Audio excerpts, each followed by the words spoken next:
Vemos, mis hermanos, que es bien triste saber que personas no quieren reconocer a Dios Todopoderoso. Muchas personas no quieren venir arrepentidos delante del Señor. Muchas personas no captan en sus mentes que están viviendo una vida pecaminosa y que deben de venir al camino del Señor arrepentidos una vez que esto sucede, pueden lograr a tener la salvación que solamente viene del Señor, no por obra, sino por la gracia y la misericordia.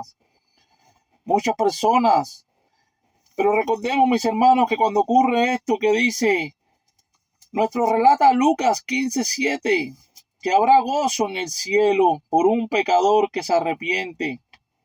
Una vez más vemos que dice la palabra exactamente gozo en el cielo y sabemos que es una referencia al gozo de Dios mismo. Qué alegría y qué gozo sentimos nosotros en nuestras iglesias cuando alguien viene arrepentido delante del Señor y lo reconoce como su Salvador, mis hermanos. Recordemos en estos versículos nos relata que mientras que los fariseos se quejaban y murmuraban en la tierra, como menciona el versículo 2 cuando nos dice exactamente, y los fariseos y los escribas murmuraban diciendo, a los pecadores recibe y con ellos come. Eso lo vamos a ver día a día en nuestras vidas, mis hermanos. Sobre todo cuando comentan y hablan sobre las iglesias, sobre los cristianos. Pero no debemos prestar atención a eso, sino orar por sus corazones, por estas personas, por estas mentes.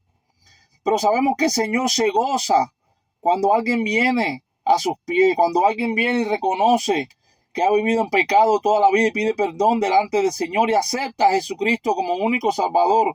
Dios se goza de gran manera como mismo lo hacía y lo hace en compañía de los ángeles, mis hermanos. Acá en el versículo 10 de este mismo capítulo nos relata y nos lo deja saber. Así os digo que hay gozo delante de los ángeles de Dios por un pecador que se arrepiente. Cuántas cosas hermosas no vemos cuando venimos arrepentidos delante del Señor.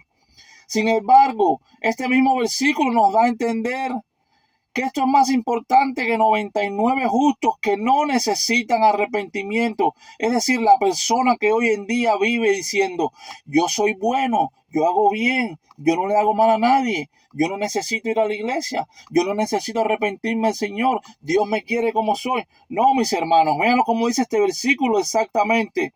Justos que no necesitan de arrepentimiento. Es decir, quienes se consideran justos en su propia opinión, no bíblicamente, no leyendo la palabra del Señor y confrontando los corazones como están quebrantados.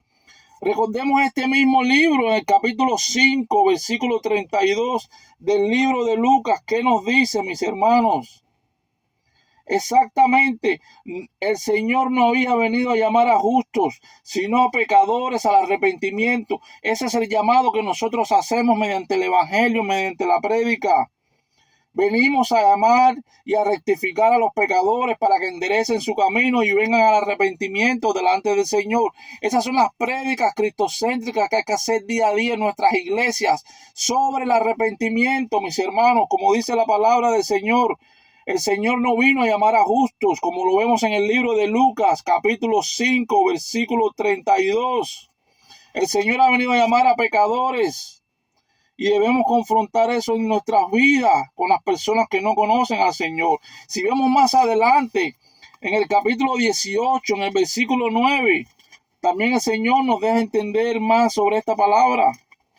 También en el capítulo 16, versículo 15, en diferentes lugares podemos encontrar, mis hermanos, todo lo que el Señor quiere y desea.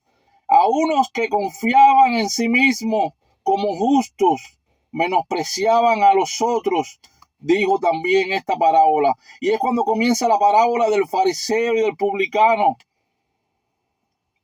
En el capítulo 18 de Lucas, versículo 19, debemos, mis hermanos, compartir la palabra y llevar esa semilla que solamente el Espíritu Santo va a hacer la obra por aquellos que no se han arrepentido, por aquellos que no han reconocido al Señor como el único Salvador.